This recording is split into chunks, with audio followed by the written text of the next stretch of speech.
स्वागत है दोस्तों आपका एक नए एपिसोड में, जहां पर बात करने वाले हैं हम भक्ति काल के अंतर्गत आने वाली महत्वपूर्ण शाखा सगुण की। और सगुण के अंतर्गत जो दो आते हैं, एक कृष्ण धारा आता है और एक राम भक्ति धारा आती है। तो राम वाला जी हो गया है राम भक्ति शाखा। अब आता है कृष्ण भक्ति शाखा। ठीक है, कृष्ण भक्ति शाखा के अंतर्गत में पूरी हम बातें करने वाले हैं और आज आपका पूरा का पूरा भक्ति काल समाप्त हो जाएगा। जो भी आपका क्वेश्चन होगा हमें कमेंट के द्वारा बताना मत भूलिएगा और अपनी प्रतिक्रिया जरूर दीजिए। कोई कमियां हो तो यार बताइए, हम सुधारने का प्रयास करेंगे। ठीक है, जिंदगी में कौन पूरा हुआ है। ठीक है, आगे देखते हैं। एक है कृष्ण भक्त शाखा, जो कि जानते हो इसके मेन जो नायक है वो श्री कृष्ण भगवान है। इसमें दो प्रकार के श्री कृष्ण मिलते हैं, एक बाल कृष्ण मिलते हैं, एक लीला करने वाले कृष्ण मिलते हैं। ठीक है, तो जहां तक बाल कृष्ण का है तो कुछ लोग ऐसे आपको मिलेंगे जो बाल कृष्ण के उपासक है। कुछ लोग कहेंगे कि नहीं यार, बाल कृष्ण केवल वत्सल तक ही सीमित है, उसके बाद असली कृष्ण तो बाद में आते हैं, जिनका विशद लीला वर्णन है, जैसे भागवत गीता का उपदेश है। ठीक है, ऐसी चीजें आती हैं। सबसे पहले हम देखते हैं जो कृष्ण शब्द की उत्पत्ति है कहां से मिलती है। तो ऋग्वेद में सबसे पहले कृष्ण शब्द का उत्पत्ति हुई है। कुछ लोग कहते हैं यार ये जो कृष्ण है, क्योंकि उसमें कुछ इस श्लोक के रचयिता कृष्ण को माना गया। कुछ लोग मानते हैं कि यार ये जो कृष्ण है वो विष्णु के अवतारी कृष्ण नहीं है, जबकि यहाँ पर एक लेखक कृष्ण है जो कि कुछ श्लोकों की रचना किए हुए हैं। बल्कि कुछ लोग ये कहते हैं नहीं यार ये नहीं है, ये इतना अच्छा कोई व्यक्ति द्वारा संभव नहीं है, ये भगवान श्री कृष्ण ही है। ठीक है, दो गुट मिल जाते हैं, लेकिन मोटा मोटा मान लीजिए कृष्ण शब्द की उत्पत्ति जो है भागवत पुराण से ही मानी जाती है। राधा जी की उत्पत्ति जो है आप यहाँ पर पाओगे कि गोपाल तापनी नाम की एक उपनिषद है, गोपाल तापनी, वहां पर राधा का मिलता है। और एक प्राकृत भाषा के एक बहुत अच्छे रचनाकार है हाल की रचना है गाथा सप्तशती, उसमें में भी राधा जी का वर्णन मिलता है। तो राधा हो गए और कृष्ण हो गए। अब इसमें बातें हैं कि जो इन्हीं के द्वारा जो इनके ऊपर सबसे ज्यादा बेस्ट एक बहुत बड़ी रचना है वो है भागवत पुराण। भागवत पुराण के बारे में एक क्वेश्चन आती है कि उसकी रास कौन सी है। ठीक है, तो भागवत पुराण का जो रास है वो शरद रास है। और वहीं पर जो श्री कृष्ण के ऊपर लिखी गई बहुत बड़ी रचना है गीत गोविंद, आपने सुना होगा। तो गीत गोविंद जो है मैथिल कोकिल जी के द्वारा लिखा गया है और ये है उसकी रास जो है बसंत रास है। ठीक है, मैथिल कोकिल किसे कहा जाता है आप इसे हमें कमेंट पर जरूर बताइएगा, हम वीडियो के अंत में देखिए बता देंगे इसको। ठीक है, उसके बाद है आधुनिक जो विद्यापति जी हैं, इन्हें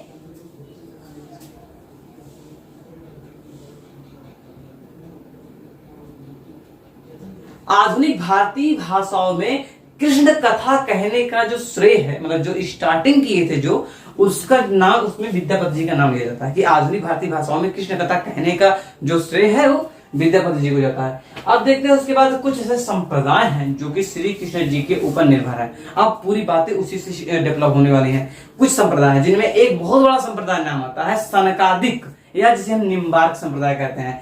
निम्बार्क संप्रदाय के जो प्रणेता हैं, जो उत्पत्ति करता है, मोटा मोटा जान लीजिए कि निम्बार्काचार्य।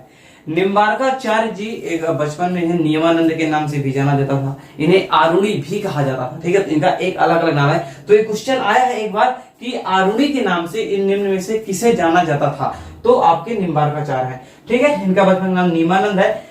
इनकी जो रचनाएं हैं उसके अनुसार इन्हें श्री कृष्ण के सुदर्शन चक्र का अवतार माना जाता है। ठीक है, और इन्होंने ही सबसे पहले सगुण श्री कृष्ण जी की उपासना को स्टार्टेड किया था। मतलब जो कृष्ण जी की एक सगुण रूप को जो इमेज किया गया है और वो जो रूप होगा उसके अनुसार जो सगुण रूप बन रहा है, इसका जो प्रतिपादन का श्रेय जाता है और निम्बार्काचार्य जी का है। अगला आ जाता है रुद्र समुदाय। कई चार समुदाय मोटे मोटे हैं, आप जान लीजिए कि एक है सनकादिक जिसको निम्बार्क है, एक है रुद्र जो कि वल्लभाचार्य जी का है, एक सखी संप्रदाय हरिदासी संप्रदाय जिसका दोनों नाम है तो हरिदास जी हैं, और उसके बाद एक गौड़ी संप्रदाय है जो चैतन्य महाप्रभु जी का है, और एक बहुत अच्छा संप्रदाय रहता है राधा वल्लभ संप्रदाय जो कि है आपके बहुत ही अच्छे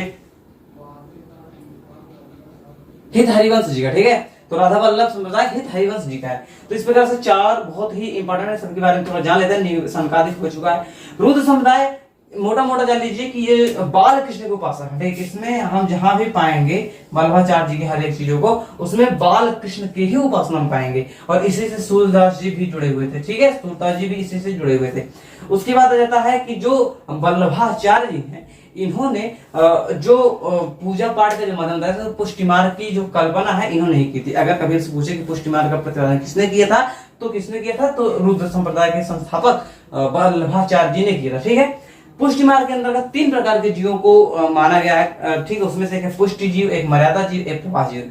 पुष्टि जीव वो जीव होते हैं जो भगवान के नित्य लीला में प्रवेश कर पाते, मतलब वो जो कर रहे हैं वो तो आप देख पाए, आप उससे संलिप्त हो पाए, मतलब कि आप में और भगवान में एक पूरा पूरा समझ लीजिए कोई अंतर ना रह पाए। दूसरे नंबर पर आता है कि मर्यादा जीव। मर्यादा जीव वो जीव होते हैं कि जो लोग भागवत पुराण या उपनिषद वेदों का अध्ययन करके, उसका अनुसरण करके, भागवत पुराण का अनुसरण करके स्वर्ग की प्राप्ति करते हैं, वो लोग क्या होते हैं? मर्यादा जीव। और एक जीव होते हैं प्रवाह जीव। प्रवाह जीव वे जीव होते हैं जो सांसारिक भोग विलास माया में लिप्त रहते हैं और अपने जीवन का यापन करते हैं, ठीक है। तो इस प्रकार से कभी कभी मिलान करने को देता है, आगे यहाँ पर देगा पुष्टि जीव, मर्यादा जीव, प्रवाह जीव, आगे दे देगा आपको मिलान करने के लिए, ठीक है। तो आपका यहाँ पर मोटा मोटा चीज हो चुके हैं। गौड़ी संप्रदाय के जो प्रवर्तक है वह चैतन्य महाप्रभु है। चैतन्य महाप्रभु ने ही क्या किया है? अचिंत भेदा भेदवाद, इनका जो दर्शन है वो अचिंत भेदा भेदवाद कहलाता है, ठीक है। तो उसके बाद आता है राधा वल्लभ संप्रदाय। राधा वल्लभ संप्रदाय जिनके संस्थापना जो जिन्होंने किया है उनका नाम है हित हरिवंश जी। हित हरिवंश जी को कृष्ण और बंसी का अवतार माना जाता है। कृष्ण व बंसी के अवतार माना जाता है। तो ये भी क्वेश्चन पूछता है कि कृष्ण या बंसी के अवतार किन्हीं माना जाता है, तो उसके नाम में क्या आएगा? राधा वल्लभ संप्रदाय के प्रणेता हित हरिवंश जी को, ठीक है। तो इन्हें हरिराम व्यास जी ने इनके बारे में एक रचना कहा, जब ये मृत इनकी डेथ हो गई थी तो उसके बारे में एक बहुत अच्छी लाइन उन्होंने कहा है कि बढ़ो अभागो अनन्य सभा को उठ गयो ठाठ श्रृंगार। क्या नाम है? बढ़ो अभागो अनन्य सभा को उठ गयो ठाठ श्रृंगार। ये भी क्वेश्चन दे सकता है। देखिए आज का जो ट्रेंड है यार वो कितना मतलब अलग होता चला जा रहा है, आप लोग समझ पा रहे होंगे, पेपर्स को कंटिन्यू देखोगे तो सब कहां से क्या पूछ ले, कोई भी उसका मीनिंग नहीं है कि यार ये पूछेगा या नहीं पूछेगा। इस वजह से जो भी पाओ, जितना पाओ यार पढ़ो, बहुत ज्यादा इंपॉर्टेंट है, ठीक है। और सबसे ज्यादा पढ़ना आपको फोकस देना है टेस्ट वाले पोर्शन में, मतलब ये तो ठीक है, इसमें आना चाहिए क्योंकि एक आपका अलग भी हेल्प करेगा। टीजीटी, पीजीटी, ईएलटी में अगर है तो और भी कई जगह ज्ञान है तो अच्छी चीज है। उसके बाद देखिए सबसे ज्यादा अगर आपको जेआरएफ या नेट का ज्यादा अच्छा तैयारी करना है तो टेस्ट वाले भागों काफी ज्यादा आपको मेहनत करना पड़ेगा, ठीक है। तो बड़ा अभागो अनंत सभा को उठ गया ठाठ श्रृंगार आपका हो चुका है। कृष्ण बंसी का अवतार माना जाता है, ये हो गया। अब देखो ये सखी संप्रदाय थोड़ा जान लीजिए। सखी संप्रदाय जो प्रणेता है आपके हरिदास जी हैं। हरिदास जी हैं।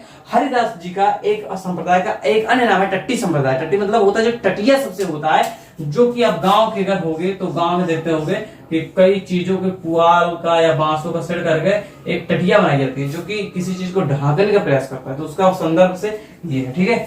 उसके बाद में ये बहुत बड़े संगीतज्ञ थे, बहुत बड़े संगीतज्ञ थे और ये तानसेन के गुरु है। आपको एक स्टोरी करना मालूम बता दो कि एक बार तानसेन जी अकबर के दरबार में गायन कर रहे थे, सुना रहे थे। तो तानसेन यार इतना बढ़िया गाते थे, मतलब इतना बढ़िया गाते थे कि अगर वो बाग बगीचे में बैठकर गाना गाते थे, कोई चीज करते थे ना, अपना राग छेड़ते थे अच्छा सा कोई मल्हार, तो जो जीव होते थे ना वो अपने आप सुनने के लिए इनके नजदीक आ जाते थे। चिड़िया आते थे, शांत हुए, बहुत मस्त सुनते थे, ठीक है। लेकिन ये जब सुनाते थे तो अकबर जी मंत्र मुग्ध होकर टूट जाते थे। तो एक दिन ऐसे ही सुना रहे थे तो इनके मन में पता नहीं क्या है, ये बता दिए जी तानसेन जी अकबर से कि सर जो आप हमारी चीजें सुन रहे हो वो तो ठीक है, सुनिए, अच्छी चीज है, लेकिन मैं रियली कह रहा हूं कि अगर आपने मेरे गुरु का कहीं एक आध बार सुन लिया तो आप मतलब 1000 गुना ज्यादा मंत्रमुग्ध हो जाएंगे। हमारी चीजें, हमारे जो गाना जो तुम्हें बहुत अच्छा लग रहा है वो बिल्कुल फूल पत्ती भी एक पेड़ की भांत लगेगी, आपको कोई मतलब नहीं दिखेगा। तो अकबर जी ने सोचा कि यार थोड़ा चेक करते हैं, बहुत अच्छा है। तो उन्होंने पता पूछा, तो इन्होंने कहा कि ठीक है चलिए ले चलते हैं। तो अपन जहां भी आए हो ये लेकर गए। तो एक इनका एक अच्छा सा क्वालिटी था, अगर कोई उन्हें रिक्वेस्ट करेगा कहेगा इनकी गुरु जी से, तो वो गाते होते नहीं थे। तो लगभग 1 आध हफ्ते बीते उन्हीं के आश्रम के पास में, तो प्रयास कर रहे थे कि सर गा दीजिए, सुना दीजिए। तो यार कोई टैप रिकॉर्ड थोड़ी है कि बटन दाब स्टार्ट हो जाएगा, थोड़ा मूड बनना चाहिए ना। तो यार कुछ काम नहीं बना। फिर तानसेन जी ने सोचा कि यार देखो हम एक प्रयास करते हैं। तो तानसेन जी ने तुरंत एक बहुत बढ़िया राग दी जो बहुत अच्छा कंठस्थ था इन्हें, वो छेड़ दी और गा रहे थे, बहुत अच्छा गए कुछ देर तक। लेकिन उसके बाद जानबूझकर एक गलती कर दी उसने, और वो गलती थोड़ा ऐसा की है कि उनके गुरु झल्ला गए। जब झल्ला गए तो आप जानते हो गुरु जब हमेशा गलती निकालता है तो गलती निकालने के बाद जो सही चीज है उसको भी बताता है। अब उसी बताने के लिए उन्हें पूरा गाना गाना पड़ा। कसम से कह रहे हैं यार, उसका वर्णन कुछ इस प्रकार से था, मतलब जब वो गा रहे थे तो हवाएं शांत हो जाती थी। अकबर जी इतना मंत्रमुग्ध हो गए थे कि गाना कब खत्म हो गया वो यही नहीं जान पाए, और लंबे समय तक उसी अवस्था में से बेसुध रूप से पड़े थे। फिर उन्हें जगाया गया कि हो गया भैया, गाना खत्म हो गया, अपना नया एपिसोड शुरू करो। तो उन्होंने कहा कि यार तानसेन, तुम्हारी जो गाना ठीक है, मैं उसकी सम्मान करता हूँ, लेकिन जैसे एक अच्छा सा भोजन होता है, उसके सामने गोबर को रख दिया जाए, तो सर जी का जो गाना था वो एक भोजन अच्छा सा पकवान 56 व्यंजन का, और तुम्हारा गीत एक गोबर के समान है। मतलब एक गोबर नहीं कह रहे हैं, दरअसल वो ये कह रहे हैं कि तुम्हारे संगीत में और इनके संगीत में अभी कितना बड़ा डिफरेंट मौजूद है, ठीक है, कितना डिफरेंस है। तो एक थोड़ा कहानी था। अब ये कितनी प्रूफ है मुझे नहीं मालूम है, लेकिन मैं भी एक जगह से सुना था, मैंने कहीं ये पढ़ा था, ठीक है। तो एग्जैक्ट मुझे भी नहीं पता इसकी प्रामाणिकता के बारे में। तो सखी संप्रदाय, टट्टी संप्रदाय हो गया है, तानसेन जिनके गुरु सेवक थे, आप कह सकते हो शिष्य थे एक प्रकार से, तो ये भी चीज हो चुका है। अगला देखते हैं, एक है अष्टछाप, बहुत इंपॉर्टेंट चीज है अष्टछाप। अष्टछाप की जो स्थापना है विठलनाथ जी ने 1565 ईस्वी में किया था, ठीक है। विठलनाथ कौन थे, आपको जानना चाहिए कि इन्हें वल्लभाचार्य जी के पुत्र थे विठलनाथ जी, ठीक है। विठलनाथ ने अष्टछाप में 8 कवियों का ग्रुप, 8 लोगों को क्रम से देख लीजिएगा, और इनका जो टाइम पीरियड है वो भी बिल्कुल ऐसे ही क्रम से है, ठीक है। तो सबसे पहले क्या है, कुंभन दास, क्या है, थोड़ा चल नहीं रहा है, पहले क्या है, कुंभन दास, पहले नंबर कुंभन दास, दूसरे नंबर पर सूरदास, ठीक है, दूसरे नंबर पर सूरदास, तीसरे नंबर पर परमानंद दास, चौथे नंबर पर कृष्णदास। ये जो 4 लोग हैं ये वल्लभाचार्य जी के शिष्य हैं। उसके बाद 4 आ जाते हैं इनके, कौन कौन, गोविंद स्वामी, ठीक है, गोविंद स्वामी। उसके बाद आ जाता है छीत स्वामी, छीत स्वामी के बाद आ जाता है परमानंद दास, नहीं सॉरी, उसके बाद आता है कि चतुर्भुज दास, ठीक है, क्या आ जाता है, चतुर्भुज दास। चतुर्भुज दास के बाद आ जाते हैं नंददास। ध्यान दीजिएगा क्योंकि उम्र में सबसे बड़े हमारे कुंभन दास जी हैं और सबसे छोटे कौन है, नंददास जी हैं। शुरू के 4 जो है वो वल्लभाचार्य जी के शिष्य हैं, आखिरी के 4 या नीचे के 4 कह सकते हैं, ये लोग कौन है, विठलनाथ जी के शिष्य हैं, ठीक है। फिर जान लीजिए, कुंभन दास, सूरदास, परमानंद दास, कृष्णदास, गोविंद स्वामी, छीत स्वामी, चतुर्भुज दास और नंददास, ये 8 लोग इसमें आते हैं। अब उसके बाद में देख लीजिए अष्टछाप होगा। अष्टछाप के एक बहुत इंपॉर्टेंट जो कि है वो है सूरदास जी। सूरदास जी के बारे में थोड़ा जान लीजिए। इनका जन्म जो हुआ था 1478 में हुआ था। इनके नाम के बारे में 2 जगह मिलता है, एक है रूनकता, यहाँ पर गौ घाट एक जगह नाम है, ठीक है, और एक जगह सीही, क्या है, सीही। तो रूनकता जो है उसके मानने वाले 2 लोग जो कि बहुत इंपॉर्टेंट है, हिंदी साहित्य धारा के जो है एक बहुत ही बड़े स्तंभ माने जाते हैं, आचार्य रामचंद्र शुक्ल और हरिहर प्रसाद द्विवेदी जी, ये दोनों ने माना है रूनकता, इसलिए इसे ज्यादा दिया जाता है। तो सीही किसने माना है, एक बहुत अच्छे नाम है, उनका भी बहुत अच्छा योगदान है। तो सीही का डॉक्टर नगेंद्र ने माना, ठीक है, डॉक्टर नगेंद्र ने माना, ठीक है, ये चीज हो गया। तो सूरदास जी की अब कुछ रचनाएं हैं जिनमें बहुत इंपॉर्टेंट 3 है, साहित्य लहरी, सूर सागर, सूर की सहारावली, श्री कृष्ण के बाल छप्पर लेखनी अनुपम चली। ये एक लाइन अगर याद रखोगे कि रचनाएं बहुत ही अच्छी से याद हो जाती हैं। लेकिन एक चीज है कि 1841 ईस्वी में इनकी रचनाओं का एक संकलन आया था जिसमें इनकी सभी रचनाएं थी, उसका नाम था राग कल्पद्रुम, जो कि इनकी रचनाओं को सबसे पहले प्रकाशित हुआ था, ठीक है, प्रकाशन में आया था। लिखित पहले थे लेकिन तब टाइप रिकॉर्डर चीज नहीं थी, टाइपिंग के नहीं थे, तो प्रकाशित 1841 में ही हुआ। तो इनकी जो पहली रचनाएं अगर देखें तो उसमें बातें हैं कि साहित्य लहरी है, साहित्य लहरी में 118 दृष्टिकूट पद है। लेकिन एक चीज जान लीजिए, जो दृष्टिकूट पद है अगर कभी पूछ लेगा कि यार किसमें, सूरदास जी के किस रचना में दृष्टिकूट पद मिलते हैं, प्रचुर मात्रा में कह सकते हो, तो साहित्य लहरी मिलते हैं। दृष्टिकूट पद में ही बनती एक आखिरी में अगर आप देखोगे पूरी पढ़ लोगे तो उसके लास्ट में एक कवित्व है, या कह सकते हो इनका एक पद है, और उस पद में इन्होंने अपनी वंश परंपरा को बताया है। और वंश परंपरा में इन्होंने कहा है कि भैया हमारी वंश परंपरा चंद्रवरदाई जी के वंश परंपरा में हम आते, मतलब हम उनकी संतानों में आते हैं, ये उन्होंने बताया है। उसके बाद इनकी अगली रचना है, उसके बाद एक सूर सागर को हरिहर प्रसाद द्विवेदी ने स्त्री चरित्र काव्य का विशाल महाकाव्य कहा है, स्त्री चरित्र का विशाल महाकाव्य कहा है। तो सूर सागर जान लीजिए कि इनकी जो मेन रचनाएं हैं उसमें सबसे महत्वपूर्ण सूर सागर है। सूर सागर में 12 स्कंद है, ठीक है, पूरा भागवत की तरह 12 स्कंद है और 4936 कुल पद पाए गए हैं, ठीक है। इसमें अगली रचना है सूर सारावली को इनकी सभी रचनाओं की अनुक्रमाणिकता मानी जाती है, अनुक्रम की क्रम जो होती है ना उसे माना जाता है।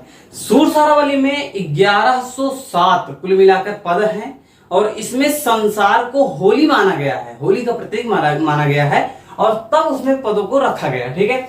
इसके बाद एक और इनकी बहुत महत्वपूर्ण रचना आती है भ्रमर गीत।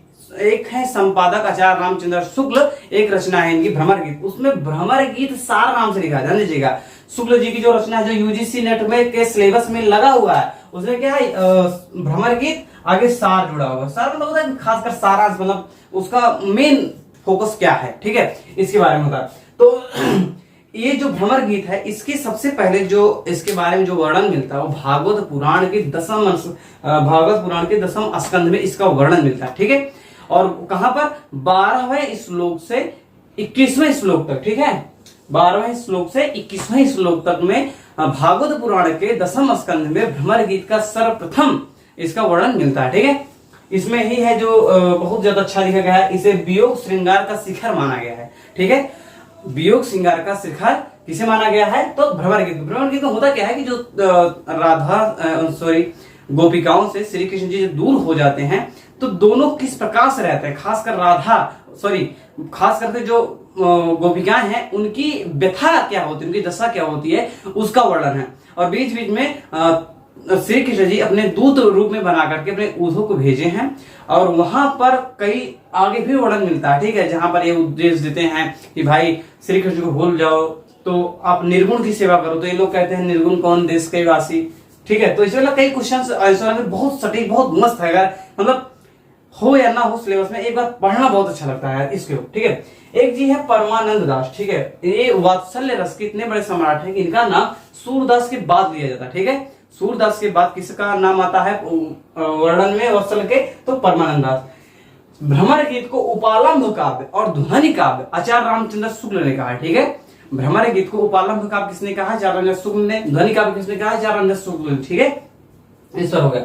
अब मोटा मोटा आपका दोस्त पूरा कृष्ण शाखा तो भी नहीं हुआ है, क्योंकि अब कुछ रचनाकार हैं उनका जो नाम अलग से दे रहा हूं, और कुछ हैं जो कि किसी संप्रदाय में नहीं है, मतलब ये जितने भी लोग हैं किसी न किसी संप्रदाय से जुड़े हुए हैं, ठीक है। चाहे वो आपके हैं वो निम्बार्क जी के संकाली संप्रदाय से, चाहे पुष्टिमल रुद्र जी के बल्लभाचार्य जी के संप्रदाय से हो, चाहे हरिदासी संप्रदाय से हो, चाहे गौड़ी, चाहे राधावल्लभ के राधावल्लभ संप्रदाय से हो। लेकिन अब जो है खास करके मीरा जी और रसखान जी, ठीक है, जिनका नरसिंह जी का मायरा बहुत फेमस रचना है, ठीक है। तो इसे थोड़ा साफ करते हैं, उसके बाद बताते हैं। तो कुछ अन्य रचनाकार ये सब हैं जिनके बारे में हम क्रम वाइज थोड़ा देख लेते हैं। थोड़ा हम देख लेते हैं जो किसी भी परंपरा में नहीं थे, अलग अपना खुद की एक परंपरा मान सकते हो लेकर चले हैं। एक है मीरा जी। मीरा जी आप जानते होंगे, बहुत ही नामचीन नाम है। तो इनकी जो रचना है गीत गोविंद का टीका है, नरसिंह जी का मायरा है, उसके बाद राग सोरठ संग्रह है, ठीक है। ये बहुत ही महत्वपूर्ण रचना है, और भी है, बस उनकी प्रामाणिकता बहुत अच्छी नहीं है, इस वजह से मैंने 3 का ही नाम लिखा, ठीक है। एक जी है रसखान जी। रसखान जी की रचना है सुजान रसखान, दान लीला, अष्टयाम, और उसके बाद है प्रेम वाटिका। प्रेम वाटिका बहुत फेमस, कई बार पूछा गया, ठीक है, तो इससे याद रखिएगा। एक रचना है, आपने नाम सुना होगा, मूल गोसाई चरित्र, ठीक है। कौन सी रचना है, मूल गोसाई चरित्र। मूल गोसाई चरित्र की खासियत ये है कि इसमें सर्वप्रथम ये बात पता चलता है कि तुलसीदास जी ने अपने रामचरितमानस को लिखने के बाद सर्वप्रथम रसखान जी को सुनाया था। किसे सुनाया था, रसखान जी को। एक क्वेश्चन पूछा है एक आध बार कि आखिरकार वो मतलब ऐसे इसी पर बनाया गया था क्वेश्चन कि रसखान जी को रामचरितमानस पहली बार सुनाने का प्रमाण कहां पर मिलता है, तो मूल गोसाई चरित्र में। अगले हैं कविगंग। कविगंग के बारे में जान लीजिए। एक जो जिनके दरबारी कवि थे यार, उनके यहाँ एक जो महिला थी, मतलब जो बहुत ही उनके यहाँ जो पावरफुल महिला, उसे महारानी के करीब मान सकते हैं, वो थी। तो उसका ये हुआ क्या, थोड़ी बहुत इनसे विवाद हुई, इनके मत से वो सहमत नहीं थी, और जो राजा वाले राजा जी थे वो इनसे मत से वो ठीक ठाक थे, तो वो कहीं बाहर चले गए, ऐसा वर्णन मिलता है।